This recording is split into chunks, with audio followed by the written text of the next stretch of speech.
আমার লাইফটা একবার তাই আমার জনাব মামুনুল হক সাগর খানো যায়, আমরা আজহারি সাগর খানো যায়, দয়া করি আপনারা এর প্রতি।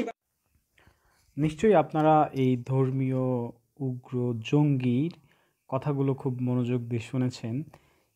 সে কিন্তু পরিষ্কার ভাষায় তার বক্তব্যে বাংলাদেশের প্রখ্যাত ওয়াজি মিজানুর রহমান আজহারি এবং মামুনুল হকের নাম ব্যবহার করেছে।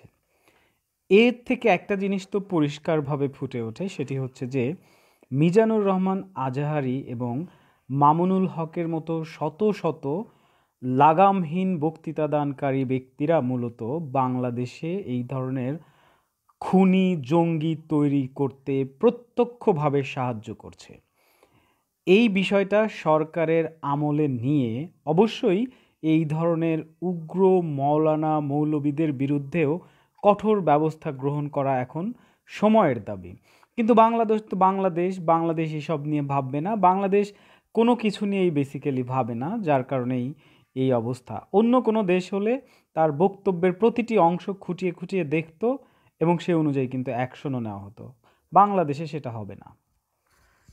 আমার বিবেচনায় আমি যেটি মনে করি সেটি হচ্ছে বাংলাদেশে প্রত্যক্ষভাবে সরাসরি উগ্রবাদিতাকে উস্কে দিয়েছিল সেটি হচ্ছে জাকির নায়েক। জাকির নায়েকের পক্ষে এটি করা সম্ভব হয়েছিল কারণ সে শিক্ষিত মানুষের একটা সারা শিক্ষিত মানুষজন ডাক্তার জাকির নায়েককে সাপোর্ট দিয়েছিল, কারণ যারা প্রচলিত ধর্মের কথা বলতো মোল্লা মৌলানা তাদের একটা সময় সোসাইটিতে অশিক্ষিত বলেই মনে করা হতো।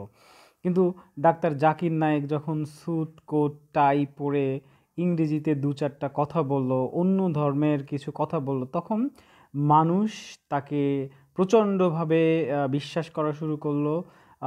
বরং তখন জাকির নায়েকের কথাবার্তাই হয়ে গেল বিজ্ঞান ভিত্তিক সত্যতা পরিমাপের মানদণ্ড। এভাবেই ডাক্তার জাকির নায়েক শিক্ষার অপব্যবহার করে, বিজ্ঞানের অপব্যবহার করে মানুষকে প্রচণ্ডভাবে মৌলবাদিতার দিকে ঠেলে দিয়েছিল, উস্কে দিয়েছিল জঙ্গিবাদিতাকে। এখনও বাংলাদেশে সেই ট্রেন্ডটি চলছে। শিক্ষিত, অশিক্ষিত, অর্ধশিক্ষিত প্রত্যেকটি মানুষ চরমভাবে ধর্মীয় উগ্র হয়ে পড়েছে বাংলার মাটিতে। এই কথাটি বলবার আসলে অবকাশ রাখে না। শেষ পর্যন্ত ডাক্তার জাকির নায়েক বিতর্কিত হয়েছে।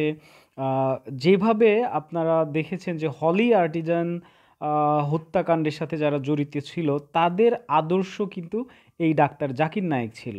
এখন সাকিব আল হাসানকে হত্যার হুমকিদাতা এই ব্যক্তি, যিনি চাপাতি ধরে সাকিবকে হত্যার হুমকি দিচ্ছেন, তিনিও কিন্তু তার বক্তব্যে তার সেই গালিগালাজপূর্ণ হুমকি দেওয়া ভিডিওতে তিনি সরাসরি, আপনারা নিশ্চয়ই ভিডিওটি দেখেছেন, তিনি মিজানুর রহমান আজহারি এবং মামুনুল হকের নাম উল্লেখ করেছেন। অর্থাৎ তারা তাদের যে এই উগ্রতা, তারা জানে তাদের সেই সমস্ত উগ্রতাকে, উগ্র কর্মকাণ্ডকে এই আজহারি এবং মামুনুল হকের মতো ধার্মিকেরাই মানে ভালোবাসে। তারা এটাকে ইসলামের অংশ মনে করে, ধর্মের অংশ মনে করে।